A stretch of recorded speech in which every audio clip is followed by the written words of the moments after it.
نحمده ونصلي على رسوله الكريم أما بعد فأعوذ بالله من الشيطان الرجيم بسم الله الرحمن الرحيم رب اشرح لي صدري ويسر لي أمري واحلل عقدة من لساني يفقهوا قولي. سورة الملك. تبارك الذي بيده الملك وهو على كل شيء قدير الذي خلق الموت والحياة ليبلوكم أيكم أحسن عملا وهو العزيز الغفور الذي خلق 7 سماوات طباقا ما ترى في خلق الرحمن من تفاوت فارجع البصر هل ترى من فطور. شروع کرتی ہوں اللہ کے نام سے جو بے انتہا مہربان نہایت رحم فرمانے والا ہے. تبارک الذی بیدہ الملک، نہایت بزرگ و برتر ہے وہ جس کے ہاتھ میں کائنات کی بادشاہت ہے. وہو علی کل شیء قدیر، اور وہ ہر چیز پر قدرت رکھتا ہے. الذی خلق الموت والحیات، جس نے موت اور زندگی کو پیدا کیا. لیبلوکم، تاکہ تمہارا امتحان لے. ایکم احسن عملا، کہ تم میں سے کون بہتر عمل کرنے والا ہے. وہو العزیز الغفور، اور وہ زبردست بھی ہے اور درگزر فرمانے والا بھی ہے. الذی خلق 7 سماوات طباقا، جس نے تہ بر تہ 7 آسمان بنائے. ما تری فی خلق الرحمن من تفاوت، تم رحمان کی تخلیق میں کسی قسم کی بے ربطی نہ پاؤ گے. فرجع البصر، پھر پلٹ کر دیکھو، اپنی نگاہ پلٹاؤ. ہل تری من فطور، کہیں تمہیں کوئی خلل نظر آتا ہے. ثم ارجع البصر کرتین، پھر بار بار نگاہ دوڑاؤ. ینقلب الیک البصر خاسئا وہو حسیر، تمہاری نگاہ تھک کر نامراد پلٹ آئے گی. معزز خواتین، اس وقت میں نے آپ کے سامنے سورۃ الملک کی چند آیات اور ان کا ترجمہ پڑھا ہے. آئیے دیکھتے ہیں کہ اس سورت میں ہمارے لیے کیا پیغام ہے. سورۃ الملک میں سب سے پہلے اللہ سبحانہ و تعالی کا تعارف بیان کیا گیا ہے کہ وہ ہستی ہے کون جس نے ہم سب کو پیدا کیا. اصل بات یہ ہے کہ جب تک اللہ تعالی کی پہچان نہ ہو اس وقت تک ہم اس کی قدر و قیمت کو، اس کی بلندی کو، اس کی بڑائی کو، اس کی بزرگی کو سمجھ ہی نہیں سکتے. اور جب تک اس کی اہمیت ہمارے دلوں میں نہیں، ہم صحیح طور پر اس کے آگے جھک نہیں سکتے، اس کی عبادت سچے دل اور سچی خوشی کے ساتھ کر نہیں سکتے. اس لیے نہایت ضروری ہے کہ اس ہستی کا تعارف ہو. تو یہ سورت بنیادی طور پر اللہ تعالی کی ذات کا ایک بہترین تعارف ہے. اس میں سب سے پہلے بات یہ کی گئی ہے کہ تبارک الذی، بہت برکتوں والی ہے وہ ذات. برکت عربی زبان میں اونٹنی کے بیٹھنے کو کہتے ہیں، برکت. عربوں کے ہاں جس گھر میں اونٹنی بیٹھ جاتی وہاں ہر چیز کی ریل پیل ہوتی، سواری بھی میسر آتی، پینے کو دودھ بھی مل جاتا، اون اور اگر ذبح کیا جائے تو پھر گوشت، کھال بال، بہت سی چیزیں حاصل ہوتی. اور خاص طور پر اونٹنی کے بیٹھنے سے یا اونٹنی کے وجود سے مزید بچوں کے پیدا ہونے کا بھی امکان ہوتا. تو گویا ہر طرح کی خیر و برکت گھر میں آ جاتی. تو جس گھر میں اونٹنی آتی وہ گھر اپنے آپ کو بہت ہی خوش قسمت تصور کرتا کہ ہمارے گھر میں ہر نعمت آ گئی ہے، اب ہم مالدار ہو گئے ہیں، ہمیں اب کسی چیز کی کمی نہیں. تو یہ اصل لفظ ہے برکت کا، جس سے ہم پھر عام زبان میں برکت کا لفظ بولتے ہیں. یہاں پر اللہ تعالیٰ کے لیے بابرکت ہونے کا لفظ استعمال کیا گیا ہے کہ تمہارا رب وہ رب ہے کہ جس کی ذات خیر و بھلائی کا مجموعہ ہے، جس کے ساتھ تعلق رکھنے سے انسان کی زندگی میں کوئی کمی اور کسی بھی قسم کی کوئی پریشانی اور کوئی دکھ اور کوئی غم ہو سکتا ہی نہیں. اس کی ذات کے ساتھ تعلق رکھنے میں سراسر انسان کی بھلائی ہے، ہمارا اپنا ہی فائدہ ہے۔ عام طور پر جب ہم اس رب کی طرف رجوع کرتے ہیں، اس کی اطاعت عبادت کرتے ہیں، تو ہم سمجھتے ہیں کہ شاید ہم اس پر احسان کر رہے ہیں، بوجھل قدموں سے مارے بندھے اس کی طرف آتے ہیں۔ لیکن اگر ہمیں واقعی پتہ چل جائے کہ اس کے ساتھ تعلق رکھنے میں خود اپنا بھلا ہے، تو ہمارا تعلق اس کے ساتھ خوشی اور محبت پر مبنی ہو جائے۔ تو بہت بابرکت ہے وہ ذات، کون سی ذات؟ بیدہ الملک، جس کے ہاتھ میں ساری بادشاہت ہے۔ وہ کسی شہر کا نہیں، کسی ادارے کا نہیں، کسی ملک کا نہیں، کسی بر اعظم کا نہیں، صرف اس دنیا کا نہیں، پوری یونیورس، پوری کائنات اور ساری کریشن کا مالک ہے، اس کا بادشاہ ہے۔ نہ صرف یہ کہ اس کو بنایا، بلکہ اس کا انتظام بھی کر رہا ہے۔ وَهُوَ عَلَى كُلِّ شَيْءٍ قَدِيرٌ، اور وہ ہر چیز پر پوری قدرت رکھتا ہے، ہر چیز اس کے کنٹرول میں ہے۔ دنیا میں تو بسا اوقات بادشاہ ہوتے ہیں برائے نام، لیکن ان کے ہاتھ میں کچھ بھی نہیں ہوتا، وہ صرف نام کے بادشاہ ہوتے ہیں۔ مگر اللہ تعالیٰ کی ذات وَهُوَ عَلَى كُلِّ شَيْءٍ قَدِيرٌ، ہر چیز پر پوری قدرت رکھتے ہے۔ الذی، وہ وہی ذات ہے، خلق الموت، جس نے موت کو بنایا، والحیات، اور زندگی کو بنایا۔ موت اور زندگی کس کی؟ ہماری، انسانوں کی۔ کس لیے؟ لیبلوکم، تاکہ تمہارا امتحان لے، تمہیں آزما کر دیکھے۔ کیا امتحان؟ کس بات کا؟ اس بات کا ایکم، تم میں سے کون احسن عملا، سب سے اچھے عمل کرنے والا ہے۔ تو گویا میرا اور آپ کا امتحان یہ ہے کہ ہمارے کام کیسے ہیں، ہمارے اعمال کیسے ہیں، ہم کرتے کیا ہیں۔ ایکم احسن عملا، اور صرف اچھے کام نہیں، احسن، سب سے اچھے، بہترین کام۔ وہو العزیز الغفور، پھر اس کی صفات، اور وہ زبردست ہے، بخشنے والا بھی ہے۔ اگر کوئی اس سے بھاگنا چاہے تو بھاگ نہیں سکتا، وہ پکڑنے کی پوری قدرت رکھتا ہے، اور جو اس کے آگے گناہوں کا اعتراف کر لے اس کو معاف کرنے والا بھی ہے۔ مزید تعارف، الذی خلق 7 سماوات، وہ ہستی، وہ ذات جس نے 7 آسمان بنائے، طباقا، ایک کے اوپر ایک، طے بر طے۔ ما تری فی خلق الرحمن، نہ تم دیکھ سکو گے رحمان کی تخلیق میں، اس کی بنائی چیزوں میں، کیا؟ من تفاوت، کسی قسم کی بے ربطی، کوئی ڈسکرپنسی، کوئی بھی ایسی چیز کہ جس میں کوئی نقص نکال سکو۔ فرج البصر، اگر ایک دفعہ غور و فکر کرنے سے تمہیں کوئی نقص نہیں ملا، پھر دیکھو، دوبارہ نگاہ پلٹاؤ۔ ہل تری من فطور، کیا تمہیں کوئی فطور، کوئی رخنا، کوئی بے ربطی نظر آتی ہے؟ کہیں سے کوئی کمی، کوئی نقص نکال کے تو دکھاؤ۔ کوئی چھوٹی سی چیز نہیں۔ آپ دیکھیں کہ انسانوں کی بنائی ہوئی چیز میں انسان بیٹھے بیٹھے کئی غلطیاں نکال سکتا ہے، لیکن اللہ تعالیٰ کی اس کائنات کے اندر انسان کو بظاہر اگر کوئی خلل نظر بھی آئے تو غور و فکر کرنے پر انسان کو اپنی ہی عقل میں خلل نظر آتا ہے، اللہ کی تخلیق میں نہیں۔ پھر فرمایا چیلنج، بار بار نگاہ دوڑاؤ، ڈھونڈو، کہیں کوئی کمی، کوئی غلطی نہیں۔ کرتین، پلٹ پلٹ کر دیکھو، ینقلب الیک البصر خاسئا، تمہاری نگاہ تمہاری طرف تھک کے واپس آ جائے گی، وہو حسیر، اور وہ نامراد ہوگی، اس کو کچھ بھی نہیں ملے گا۔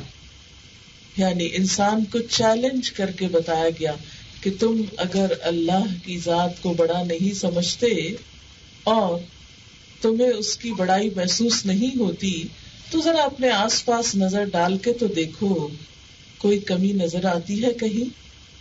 پھر اس کا حق کیوں نہیں دیتے؟ پھر اللہ تعالیٰ اپنی بعض مزید تخلیقات کا ذکر کرتے ہیں کہ ہم نے تمہارے قریب کے آسمان کو عظیم الشان چراغوں سے آراستہ کیا۔ آپ کو پتا ہے کہ ایک ایک ستارے کا سائز کتنا ہے؟ ہمارے دیے اور بلب اور لائٹس کا سائز کیا ہے؟ اور اللہ تعالیٰ کے وہ چراغ جو آسمانوں پہ چمکتے ہیں، ایک ایک ان میں سے زمین کے سائز کا یا اس سے بھی بڑا ہے، اور انہیں شیاطین کو مار بھگانے کا ذریعہ بنا دیا۔ ان شیطانوں کے لیے بھڑکتی ہوئی آگ ہم نے مہیا کر رکھی ہے. جن لوگوں نے اپنے رب سے کفر کیا ہے ان کے لیے جہنم کا عذاب ہے.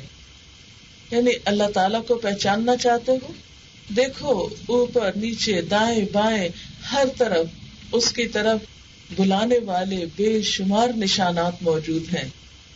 جو ان نشانیوں کو دیکھ کر بھی اسے نہ پہچانے اور انکار کرے ان کے لیے پھر سزا ہی سزا ہے، اور وہ بہت برا ٹھکانہ ہے، یعنی جہنم. جب وہ اس میں پھینکے جائیں گے تو اس کے دھاڑنے کی ہولناک آواز سنیں گے. یعنی جہنم کی آگ معمولی آگ نہیں، اس آگ کا تو شور ہی بہت زیادہ ہے. وہی تفور، اور وہ جوش کھا رہی ہوگی. تکاد تمیز من الغیظ، شدت غضب سے پھٹ رہی ہوگی. اس کا یہ غضب اور غصہ کس پر ہوگا؟ اللہ تعالیٰ کو نہ پہچاننے والوں پر، اپنے خالق کو نہ جاننے والوں پر، اس کو نہ ماننے والوں پر، اس کی اطاعت نہ کرنے والوں پر. ہر بار جب کوئی گروہ اس میں ڈالا جائے گا اس کے کارندے ان لوگوں سے پوچھیں گے کیا تمہارے پاس کوئی خبردار کرنے والا نہیں آیا تھا؟ یعنی جہنم میں جاتے وقت جہنم کے فرشتے دوزخ میں جانے والوں سے، سزا پانے والوں سے پوچھیں گے کسی نے نہیں بتایا تھا تم کو؟ وہ جواب دیں گے ہاں، خبردار کرنے والا ہمارے پاس آیا تھا مگر ہم نے اسے جھٹلا دیا، ہم نے اس کی بات نہیں مانی. وقلنا، اور ہم نے کہا ما نزل اللہ من شیء، اللہ نے کچھ نہیں اتارا. ان انتم الا فی ضلال کبیر، تم بڑی گمراہی میں پڑے ہوئے ہو. یہ سب مولویوں کی خود ساختہ باتیں ہیں، اپنے پاس سے مسئلے بناتے رہتے ہیں. اللہ تعالیٰ نے کچھ نہیں کہا، وہ اتنا ریجڈ نہیں کہ چھوٹی چھوٹی بات پہ پکڑے. وقالو، اور وہ کہیں گے لو کننا نسمع او نعقل ما کننا فی اصحاب السعیر، کاش ہم سن تو لیتے یا ہم عقل سے کام لیتے، سمجھنے کی کوشش کرتے. ما کننا فی اصحاب السعیر، تو آج اس بھڑکتی ہوئی آگ کے سزاواروں میں شامل نہ ہوتے. تو دوزخ میں جانے والے اپنی کس غلطی کا اعتراف کریں گے کہ ہم نے حق بات سنی ہی نہیں، سن کر ہی نہیں دی، سمجھنے کی کوشش ہی نہیں کی. آج آپ دیکھیں کہ ہم لوگوں کے لیے دین کی بات سننا ہی تو سب سے زیادہ مشکل ہے. سننا ہی تو نہیں چاہتے، سننے کو ہی تو دل نہیں مانتا. یہاں پر سننا جو ہے وہ سب سے پہلا عمل ہے. آپ دیکھیں کہ کوئی بھی کام جب آپ کو کرنا ہوتا ہے سب سے پہلے آپ اس کو سمجھتے ہیں. سمجھنے کے لیے سننا ضروری ہوتا ہے. جب انسان سنتا نہیں، کچھ بھی جانتا نہیں، جب جانتا نہیں تو کام کر ہی نہیں سکتا. اس کو میں ایک چھوٹی سی مثال سے سمجھانے کی کوشش کروں گی کہ مثال کے طور پر آپ یہاں پر آئے، گھر سے آپ اس نیت کے ساتھ آئے کہ آپ قرآن پاک سننے کے لیے جا رہے ہیں، لیکن یہاں پر پہنچے تو سارے دن کا کام کر کے تھک چکے تھے. بیٹھتے ہی اونگ آنے لگی، تھوڑا تھوڑا سو گئے، کچھ سنا کچھ نہیں سنا. تو آپ دیکھیں کہ خواہ آپ 1 گھنٹے کے فاصلے سے آ رہے ہوں، 1.5 گھنٹے کے فاصلے سے آ رہے ہوں، لیکن اگر سنا ہی نہیں تو اتنا فاصلہ طے کرنے کا کچھ بھی تو حاصل نہیں ہوا، کچھ بھی تو مقصد پورا نہیں ہوا. اسی طرح آپ دیکھیں کہ آپ دین کے کسی چھوٹے سے حکم پر بھی عمل کرنا چاہتے ہیں. مثلا آپ کو وضو کا طریقہ نہیں آتا، وضو کا طریقہ جاننا چاہتے ہیں، لیکن جب کوئی بتا رہا ہے اس وقت آپ توجہ ہی نہیں کرتے، آپ سنتے ہی نہیں، آپ طریقہ نہیں معلوم کر سکتے. اور جب طریقہ معلوم ہی نہیں تو عمل کیسے کریں گے؟ سننا ایک ایسا عمل ہے جو انسان اپنی پیدائش سے پہلے شروع کرتا ہے. دیکھنے کا عمل پیدا ہونے کے بعد ہوتا ہے. بچہ جب پیدا ہوتا ہے آنکھیں کھولتا ہے، تھوڑا تھوڑا دیکھنا شروع کرتا ہے، لیکن ماں کے پیٹ سے بچہ سننے لگتا ہے. برطانیہ میں ایک ریسرچ ہوئی ہے، انہوں نے ایکسپیریمنٹ یہ کیا ہے کہ مائیں پریگننسی میں جو میوزک سنتی تھی، پیدائش کے بعد بچوں کو اسی میوزک کی پہچان کرائی گئی، اور یہ دیکھا گیا کہ 3 مہینے کے اندر اندر جن بچوں کو دوبارہ وہی آوازیں سنوائی گئی، ان کو سن کر ان کا ری ایکشن فوری طور پر مختلف تھا. اس کے بارے میں ایک واقعہ بھی ملتا ہے کوئی بہت پرانا واقعہ نہیں، آج کل ہی کا واقعہ ہے ہمارے جاننے والوں میں سے ایک کا، کہ ایک بچہ اپنے پیدائش کے بعد بہت روتا تھا، چپ نہیں کرتا تھا، بہت علاج کیا گیا، کوئی تکلیف نہیں نکلی. پھر اس کے بعد اس کو عام طور پر جیسا ہوتا ہے کہ جب ڈاکٹر سے انسان لاجواب ہو جاتا ہے تو اس کے بعد بزرگوں کا رخ کرتا ہے. ایک بزرگ کے پاس اس کو لے جایا گیا، پوچھا گیا کہ یہ بچہ جو ہے یہ کسی طرح بھی چپ نہیں کرتا، تو اس کا کوئی علاج کریں، اس کا کوئی دم وغیرہ اس پر کریں. تو اس پر انہوں نے کہا کہ اس کی ماں اس کی پیدائش سے پہلے کیا خاص عمل کرتی تھی، کون سا کام کرتی تھی. تو انہوں نے بتایا کہ وہ قرآن بہت پڑھتی تھی، اور چونکہ پیدائش کے بعد وہ قرآن پڑھنے کا سلسلہ منقطع ہو گیا، وہ 40 دن تک جو نہیں تلاوت کی جاتی، اس پر انہوں نے کہا کہ اب جس وقت بھی یہ بچہ رونا شروع کرے اس کو قرآن سنانا شروع کر دو. اور واقعی تجربہ کیا گیا تو روتے ہوئے بچے کو جو ہی قرآن سننے کو ملتا وہ چپ ہو جاتا. تو بہت سے تجربات یہ کیے گئے ہیں کہ بچے ماں کے پیٹ میں آوازیں پہچاننے لگتے ہیں، سننے کا عمل وہاں سے شروع ہوتا ہے. جہنم میں جانے والے بھی یہی کہیں گے کاش ہم سن لیتے، کاش سنتے تو صحیح. اب دیکھیں کہ جس چیز سے ہمیں ضد ہوتی ہے، جس چیز سے ہمیں چڑ ہوتی ہے، جس چیز کو ہم اچھا نہیں سمجھتے، تو سب سے پہلا ہمارا نیگیٹو ری ایکشن اس کے خلاف کیا ہوتا ہے؟ ہم اس کی بات نہیں سنتے، سنی انسنی کر دیتے. اچھا بعض اوقات ایسا ہوتا ہے نا کہ آپ ایک مجلس میں بیٹھے ہوتے ہیں لیکن بیٹھ کر بھی نہیں بیٹھے ہوتے. کیوں؟ اس لیے کہ آپ کی انٹرسٹ کی بات ہی نہیں وہاں ہوتی. ویسا ٹیلی ویژن چل رہا ہے، اگر آپ کی مرضی کا پروگرام نہیں تو آوازیں آ رہی اور آپ کو خبر ہی نہیں کہ کیا آ رہا ہے اور کیا جا رہا ہے، کیونکہ آپ کی دلچسپی نہیں ہے اس میں. تو بالکل اسی طرح جس شخص کی دلچسپی نہ ہو اللہ تعالی کی ذات میں، اس کے دین میں، اپنے آخرت میں، اس کو دین کی جتنی بھی باتیں آپ سنا دیں وہ سن کر نہیں دے گا. یہی وجہ ہے کہ قیامت کے دن انسان اپنے گناہوں کے اعتراف میں سب سے پہلا اعتراف یہی کرے گا، لو کننا نسمع، کاش ہم سنتے تو صحیح، کاش ہم سنتے ہوتے. اس کا لفظی ترجمہ یوں بنتا ہے، لو کننا نسمع، کاش ہم سنتے ہوتے، سن تو لیتے. آج آپ دیکھیں کہ بہت سے لوگ کہتے ہیں کیا فائدہ ان درسوں کا، کوئی عمل تو کرتا نہیں.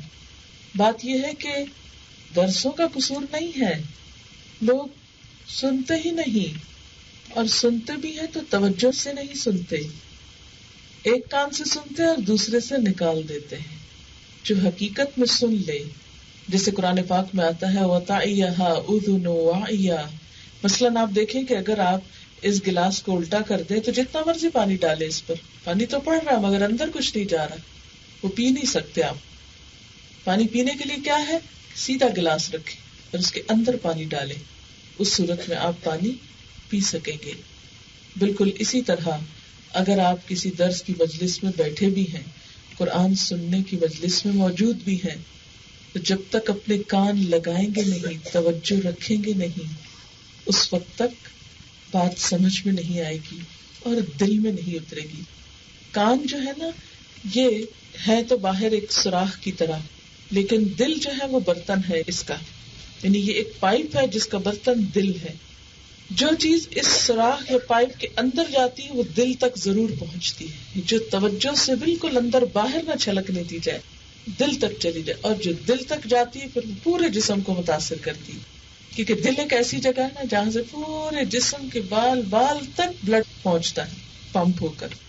اگر دل میں محبت آ جائے تو بھی رگ رگ میں سما جاتی ہے. دل میں کسی کی نفرت آ جائے، غصہ آ جائے، غم آ جائے تو آپ نے دیکھا ہوگا ایک ایک روح کھڑا ہو جاتا ہے نا، ایجیٹیٹ کرتا ہے، ایک ایک بال کھڑا ہو کر بتاتا ہے کہ ہمیں ٹھنڈ لگی ہے، ہمیں غصہ آیا، ہم خوف زدہ ہیں، ہم غم زدہ ہیں، ہمیں کیا ہوا اور کیا نہیں ہوا.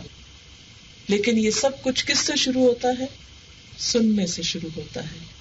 قیامت کے دن انسان کہے گا کاش ہم سن لیتے. اور ایسا ہوتا ہے کہ انسان ایک بات کو اگر 1 دفعہ 2 دفعہ 3 دفعہ سن لے اور کچھ توجہ سے سن لے تو آخر بات دل میں اترنے ہی لگتی ہے، اور جب دل میں اترنے لگتی ہے تو کچھ نہ کچھ جسم کا حصہ بننے لگتی ہے، عمل کا حصہ بننے لگتی ہے.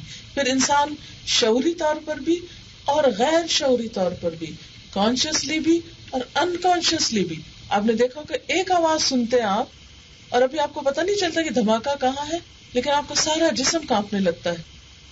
کیوں؟ اس لیے کہ آپ کا دماغ پہچانتا ہے کہ یہ کس قسم کی آواز، یہ خوفناک آواز ہے. محبت کی آوازوں کو بھی پہچانتا ہے، خوف کی آوازوں کو بھی پہچانتا ہے. تو یہاں پر یہ ہے کہ وہ کہیں گے کاش ہم سنتے یا عقل سے کام لیتے، آج ہم اس بھڑکتی ہوئی آگ والوں میں شامل نہ ہوتے. فاعترفوا بذنبہم، وہ اپنے گناہوں کا اعتراف کر لیں گے. فسحقا، بس لعنت ہے، لاصحاب السعیر، دوزخ والوں کے لیے دوری ہے، بودھ ہے. آج ان پر کوئی رحمت اور کرم کی نظر نہ ہوگی. ان الذین یخشون ربہم بالغیب، جو لوگ بے دیکھے اپنے رب سے ڈرتے ہیں، لہم مغفرۃ، ان کے لیے بخشش ہے، واجر کبیر، اور بڑا اجر ہے. کیونکہ جب اللہ تعالیٰ سامنے آ جائے، اس کی نشانیاں سامنے آ جائے، تو پھر اس کے بعد تو ہر ایک مان لے گا، پھر کون نہیں مانے گا. آپ کا خیال ہے کہ اگر اللہ تعالیٰ ان پردوں سے باہر آ جائے جن کے پیچھے وہ ہے، تو ہم میں سے کوئی ایسا ہے کہ جو اسے دیکھ کر انکار کرے؟ پھر تو کوئی انکار نہیں کرے گا. اس لیے اصل امتحان کیا ہے کہ بے دیکھے اس سے ڈرو. وَأَسِرُّوا قَوْلَكُمْ أَوِ اجْهَرُوا بِهِ، تم چپکے سے کوئی بات کرو یا اونچی آواز سے، اللہ کے لیے یکساں ہے. إِنَّهُ عَلِيمٌ بِذَاتِ الصُّدُورِ، وہ تو دلوں کا حال تک جانتا ہے. أَلَا يَعْلَمُ مَنْ خَلَقَ، کیا وہ نہ جانے گا جس نے پیدا کیا؟ کیا اسی کو پتا نہیں چلتا جس نے پیدا کیا؟ ہم بہت سے غلط کام لوگوں سے چھپ چھپ کے کر لیتے ہیں، لیکن کیا سوچتے ہیں؟ شکر ہے کسی کو پتا نہیں چلا. لیکن انسان بھول جاتا ہے کہ ایک ہے جس سے کہیں بھی چھپ کے نہیں جا سکتے. اللہ یعلم من خلق، کیا وہ نہ جانے گا جس نے پیدا کیا؟ وہ تو ظاہر نہیں، وہ تو دلوں کے اندر تک جھانک کے دیکھ لیتا ہے. وہو اللطیف، اور وہ باریک بین ہے. الخبیر، بڑا باخبر ہے. پھر اس کی صفات اور اس کی پہچان. هو الذی جعل لکم الارض ذلولا، وہی تو ہے جس نے تمہارے لیے زمین کو تابع کر رکھا ہے. فامشوا فی مناکبہا، چلو اس کے کندھوں پر. وکلوا من رزقہ، کھاؤ اس کے رزق میں سے. والیہ النشور، اور اسی کی طرف دوبارہ جی اٹھنا ہے. یعنی دنیا میں جو کچھ ملا ہے اسے استعمال کرو. یہ جو لفظ مناکب ہے، منکب کی جمع ہے. منکب کہتے ہیں اس کندھے کو، شولڈر کو. زمین کے شولڈرز پہ چلو. آپ دیکھیں کہ زمین جو ہے وہ فلیٹ نہیں ہے. تو جہاں کہیں بھی انسان ایک جگہ سے دوسری جگہ فاصلہ طے کرے گا تو بالکل ایسے ہی ہے جیسے کندھے کا کرو ہوتا ہے. تو بالکل اسی طرح ایک سے دوسری جگہ چلو اس کے کندھے پر اور کھاؤ اس کے رزق میں سے، کمائیاں کرو خوب، لیکن یہ یاد رکھو وَإِلَيْهِ النُّشُورُ، دوبارہ جی کر اسی کے پاس جانا ہے، ہمیشہ یہاں نہیں رہنا. یہ منزل نہیں ہے، کیونکہ بہت سے لوگ دنیا کو اپنی منزل سمجھ لیتے ہیں. وہ سمجھتے ہیں کہ پچھلی زندگی کی مصیبتوں مشکلات سے چھٹکارا ہوا، اب ہم چین سے یہاں جیئیں گے، ہمارے پیچھے کوئی خوف نہیں. لیکن نہیں، موت کا خوف ہر جگہ موجود ہے، اس خطرے سے باہر کوئی نہیں آ سکتا. اور پھر صرف موت ہی خوف نہیں ہے، بندہ مومن کا خوف تو موت کے بعد شروع ہوتا ہے. بندہ مومن موت سے نہیں ڈرتا، موت کے بعد والی زندگی سے ڈرتا ہے کہ پتہ نہیں وہاں میرے ساتھ کیا ہوگا. اَأَمِنْتُم مَّن فِي السَّمَاءِ أَن يَخْسِفَ بِكُمُ الْأَرْضَ فَإِذَا هِيَ تَمُورُ، کیا تم اس سے بے خوف ہو کہ وہ جو آسمان میں ہے تمہیں زمین میں دھسا دے اور یکا یک یہ زمین جھکولے کھانے لگے. آپ کو معلوم ہے نا کہ زمین کے اندر کیا ہے؟ ہم سب جانتے ہیں کہ زمین کے اوپر جیسے کرسٹ ہے، پھر اس کا مینٹل ہے، اور اندر جو بڑا حصہ ہے وہ آگ ہی آگ ہے. اس میں آگ کے طوفان ہے، ذرا سا کریک کہیں ہو تو وہ کچھ نکلتا ہے آتش فشاں کی شکل میں کہ بڑی بڑی بستیوں کو راکھ بنا کے گزر جاتا ہے. آپ نے کبھی ٹیلی ویژن پر دیکھا ہوگا کوئی ایسا علاقہ کہ جہاں سے لاوا پھوٹ کے نکل رہا ہو، یوں لگتا ہے آگ کا سیلاب ہے، جیسے پانی کا سیلاب ہوتا ہے نا. تو بسا اوقات بہتی آگ اس طرح آتی چلی جاتی ہے اور جس چیز پہ پڑتی ہے اسے خاموش کرتی جاتی ہے. تو بات یہ ہے کہ ہم تو آگ کی کشتی پہ بیٹھے ہیں. دراصل یہ زمین کیا ہے؟ آگ کی کشتی، بھری ہوئی اندر سے آگ سے، کھول رہی ہے، جوش مار رہی ہے. فرمایا تمہیں اس بات سے ڈر نہیں لگتا کہ اللہ تعالیٰ تمہیں اس کے اندر گھسا دے یا یہ زمین ہلنے جلنے لگے؟ سارا دن تو تم اس کے اوپر بیٹھ کے اس کائنات کے چکر لگا رہے ہو. 1 گھنٹے میں ہزاروں میل دور آگے خود بخود پہنچ جاتی. ایک ایسا ہوائی جہاز ہے کہ جس پہ بغیر ٹکٹ کے تم سفر کرتے چلے جا رہے ہو, پوری یونیورس کی سیر کر رہے ہو. تمہیں ڈر نہیں لگتا کہ کہیں یہ الٹ کے تمہیں ہی نقصان پہنچا دے؟ تم خدا کی پکڑ سے پہنچ سے باہر کہاں ہو گئے؟ اَأَمِنْتُم مَّن فِی السَّمَاءِ، کیا تم بے خوف ہو گئے اس ہستی سے جو آسمان میں ہے؟ اَن یُرْسِلَ عَلَیکُم حَاصِبًا، کہ وہ تم پر پتھراؤ والی ہوا بھیج دے. فَسَتَعْلَمُونَ کَیْفَ نَذِیرٌ، پھر تمہیں معلوم ہو جائے گا کہ میری تنبیہ کیسے ہوتی ہے. آج تم خدا سے نہیں ڈرتے، کیا اس وقت ڈرو گے جب سب یہ کچھ ہو جائے گا؟ اور آپ کو معلوم ہے کہ جب اللہ کا عذاب آ جائے پھر تو توبہ بھی قبول نہیں ہوتی. وَلَقَدْ كَذَّبَ الَّذِينَ مِن قَبْلِهِمْ، ان سے پہلے کے بھی بہت سے لوگوں نے جھٹلایا. فَكَيْفَ كَانَ نَكِيرٌ، پھر دیکھ لو میری گرفت کیسی سخت تھی. أَوَلَمْ يَرَوْا إِلَى الطَّيْرِ، کیا یہ پرندوں کی طرف نہیں دیکھتے؟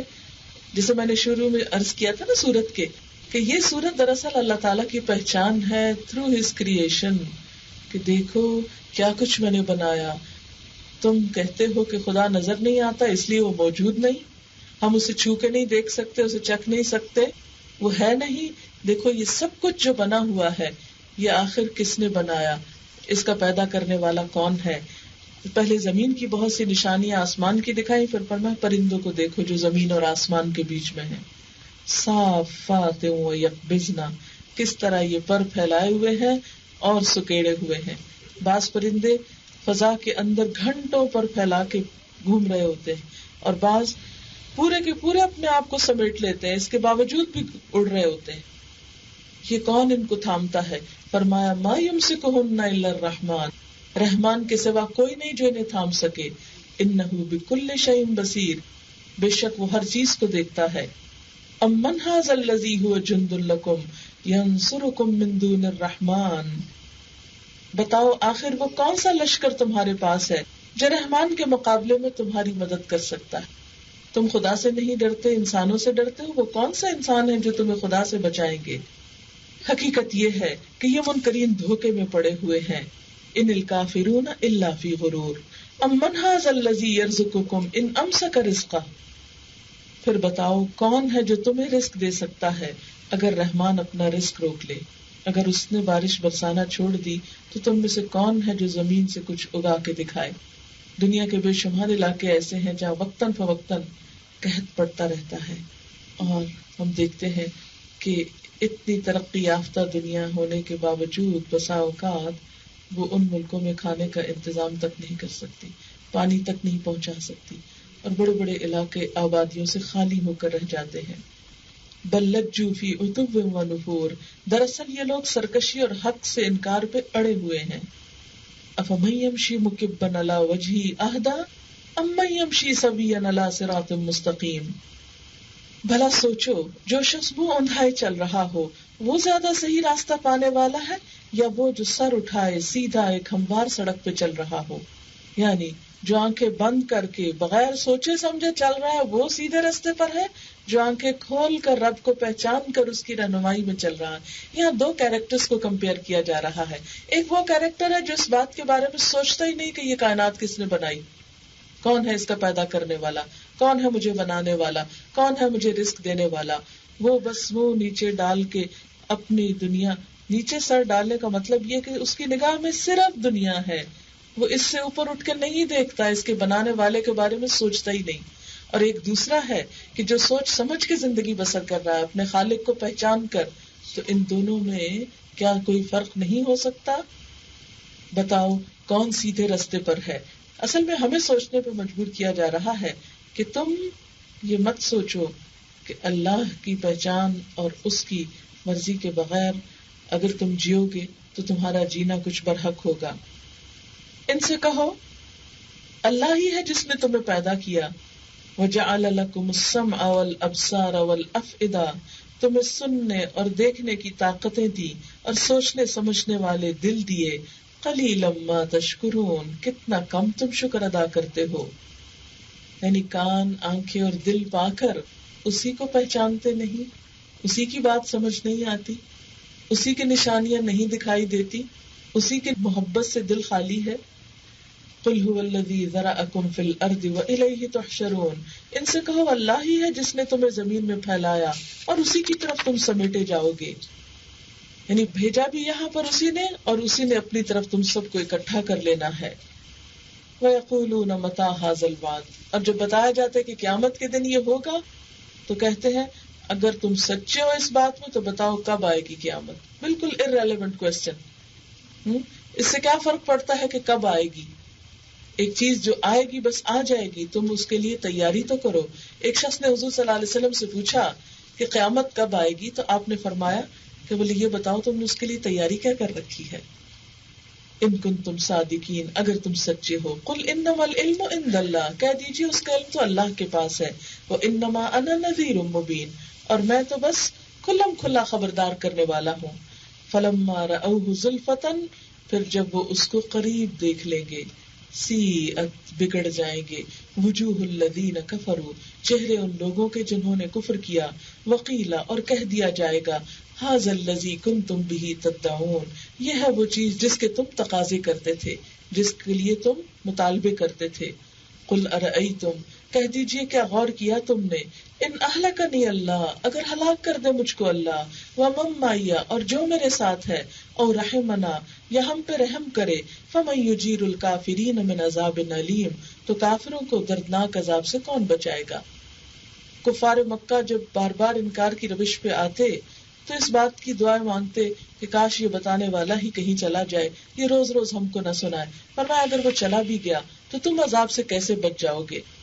قل هو الرحمن آمنا بہ، کہہ دیجئے وہی رحمان، اس پہ ہم ایمان لائے. وعلیہ توکلنا، اسی پہ ہم نے بھروسہ کیا. فستعلمون من هو فی ضلال مبین، ان قریب تم جان لوگے کہ کون کھلی گمراہی میں پڑا ہوا ہے. قل ارأیتم، کہہ دیجئے کیا کبھی غور کیا تم نے، ان اصبح ماؤکم غورا، اگر تمہارا پانی گہرائی میں چلا جائے، فمن یاتیکم بماء معین، تو بہتے پانی کے چشمے کون نکال کے لائے گا. یعنی اللہ کی قدرت ہے کہ اس نے پینے کا استعمال کا پانی زمین کے اوپر کی سطح پہ رکھا، ورنہ اگر جس طرح یہ اترتا ہے، جذب ہوتا ہے، ہوتا چلا جاتا اور بالکل نیچے چلا جاتا تو تم کیسے نکال کے لاتے پانی. یہ تو تھا سورت کا خلاصہ مختصر سا. اب میں آؤں گی اس کے اصل مضمون پر جو اس کی بالکل ابتدائی آیت میں ہے، اور اس کے لیے میں تھوڑے سے قلم کاغذ کا سہارا لوں گی تاکہ آپ کی سوچ بالکل واضح ہو جائے کہ اس میں دراصل بتایا کیا گیا ہے. سب سے پہلے ہے الذی، الذی خلق الموت والحیات لیبلوکم ایکم احسن عملا. یہ ایک آیت ہے جس کو میں نے مختلف حصوں میں لکھا ہے. اگر یہ آیت سمجھ میں آ جائے تو ہماری زندگی کا رخ بدل جائے. آپ صلی اللہ علیہ وسلم نے اس سورت کی بہت فضیلت بیان کی ہے کہ قرآن پاک کی ایک سورت ہے جس کی 30 آیات ہیں جو اپنے پڑھنے والے کے حق میں سفارش کرے گی، اس کو قبر کے عذاب سے بچائے گی. اور یہ سورت الملک ہی کی طرف اشارہ تھا. آپ صلی اللہ علیہ وسلم رات کو سونے سے پہلے یہ سورت پڑھا کرتے تھے، ہر روز رات کو. چلیے آپ مجھے بتائیے کہ الذی سے مراد کون ہے یہاں؟ اللہ تعالیٰ کی ذات مراد ہے. خلق الموت والحیات، یہ کس کی موت اور زندگی کی بات ہے؟ انسان کی. کیوں موت اور زندگی کو کیوں بنایا؟ آزمائش کے لیے. آزمائش، دوسرے لفظوں میں امتحان. ٹھیک ہے، کس کا امتحان؟ ایکم، تمہارا.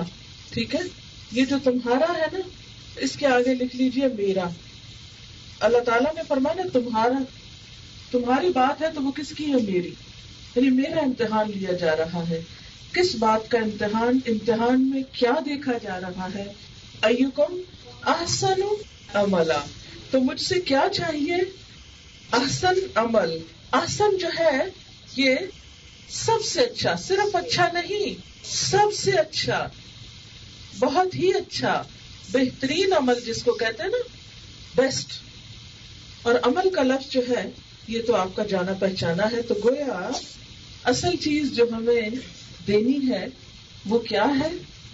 عمل. میں آگے چل کر اب عمل کی وضاحت کروں گی، لیکن اس بات کو دوبارہ سمجھانا چاہوں گی کہ اللہ اور بندے کا ایک تعلق ہے. ہم خود سے نہیں بنے، ہمیں کسی نے بنایا ہے. زندگی اور موت کا یہ کھیل کسی کا بنایا ہوا ہے. اور موت اور زندگی، اچھا ایک بات انٹرسٹنگ ہے، پہلے موت ہے پھر زندگی ہے. کیوں؟ ہونا تو یہ چاہیے تھا نا، زندگی اور موت. یہ کیوں کہا موت اور زندگی؟ قرآن پاک میں آتا ہے کنتم امواتن، تم مردہ تھے، کچھ نہ تھے، فاحیاکم، اس نے تم کو زندگی دی. اب یہ ہمارے پاس زندگی ہے. ثم یمیتکم، پھر موت آئے گی. ثم یحییکم، ہر چیز جوڑے میں ہے نا، موت اور زندگی. اس زندگی کے بعد پھر کیا ہے؟ پھر موت ہے. تو پھر ادھوری بات تو نہیں ہوگی نا. پھر کیا ہے؟ پھر زندگی ہے. اور دراصل ہماری زندگی وہ ہے. یہ زندگی کس لیے ہے؟ آزمائش کے لیے. ٹھیک ہے. اب آپ دیکھیں کہ انسان خود نہیں بنا. ٹھیک ہے. انسان کو کس نے بنایا؟ اللہ تعالی نے. اللہ نے پیدا کیا انسان کو. ٹھیک ہے. خود نہیں بنا انسان. کوئی بھی چیز خود نہیں بنتی. اگر میں یہ کہوں کہ پنکھا خود بن گیا تو آپ میں سے کتنے لوگ مانیں گے؟ کوئی بھی نہیں ماننے کو تیار ہوگا. اگر میں یہ کہوں کہ خود ہی ہوا آ رہی ہے اس میں سے، کوئی نہیں مانے گا. تو اگر یہ ہوا خود نہیں آ رہی، کسی پنکھے کی وجہ سے آ رہی ہے، تو یہ جو ہمارے کرۂ ارض پہ ہر طرف ہوا چلتی رہتی ہے، یہ خود کیسے چل پڑتی ہے؟ تو آخر یہ جو زمین کے ارد گرد ہوا چل رہی ہے اور بادل آ رہے ہیں اور جا رہے ہیں، یہ بھی تو کسی نے چلائی ہوگی نا، خود تو نہیں ہو سکتی. ٹھیک ہے نا. یہ تو انڈرسٹوڈ بات ہے.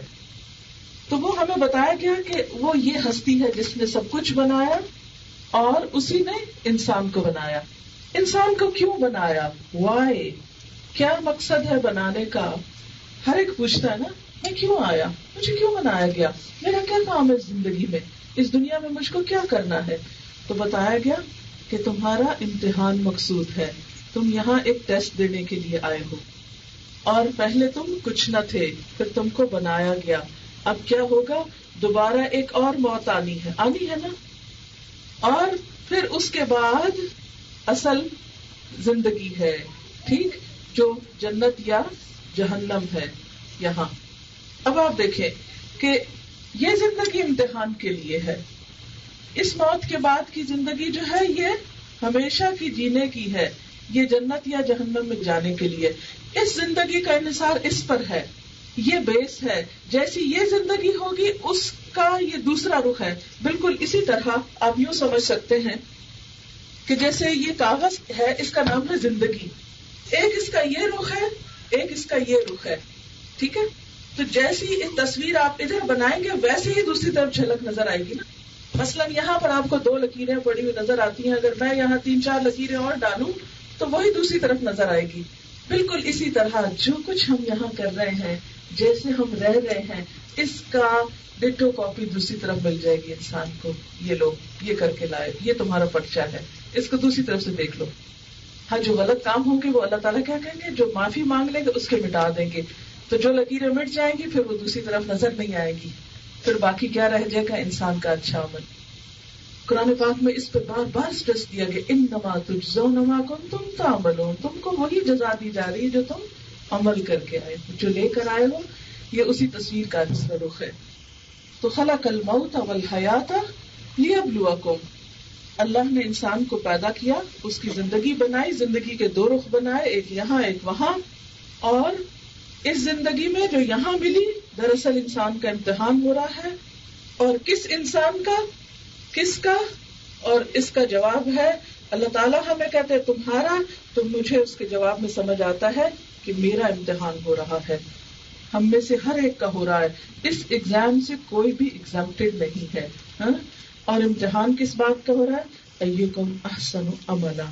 تو گویا یہاں مجھے اپنی کتاب زندگی پہ کچھ لکیریں لگانی ہیں، جس کی لکیریں اچھی ہوں گی، خوبصورت ہوں گی، جس سے عام طور پہ اس زندگی کی قسمت بھی اس میں تلاش کرتے رہتے ہیں لکیروں میں. یہ پامسٹری پہ یقین نہیں کرنا چاہیے، لیکن اصل لکیریں یہ کچھ نہیں ہے.